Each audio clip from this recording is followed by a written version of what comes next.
Pinasalamatan ni Chief PNP Police General Nicolas Torre III ang buong hanay ng kapulisan sa ipinakitang suporta sa kanyang pamumuno sa isinagawang Monday flag raising ceremony ngayong umaga sa Camp Crame. At the outset, let me thank you all for the support that you've given me in the almost 1 month that I'm here as your Chief of the Philippine National Police.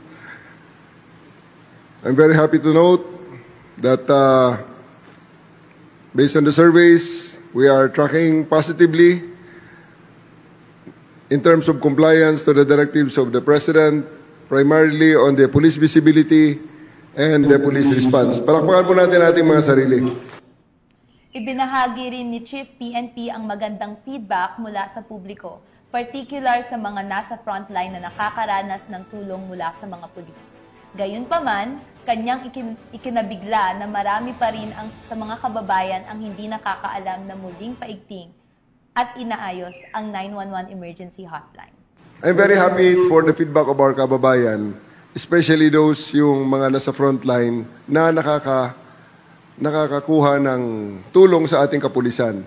What I'm surprised is, marami ang hindi pa nakakaalam that we have effectively reorganized and recalibrated yung 911. Marami tayong mga kababayan hanggang ngayon hindi pala alam at hindi naniniwala na ang 911 ay gumagana. Please help me.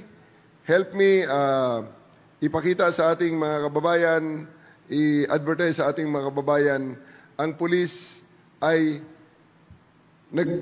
makukontak na through 911. Binigyang diin din niya na kahit walang load, maaaring gamitin ang 911 upang makatawag ng tulong kasabay ng pagpapakilala sa bagong mantra ng pambansang pulisya. Huwag niyo na kami hanapin sa mga presinto sapagkat kami ay nasa inyo ng mga telepono.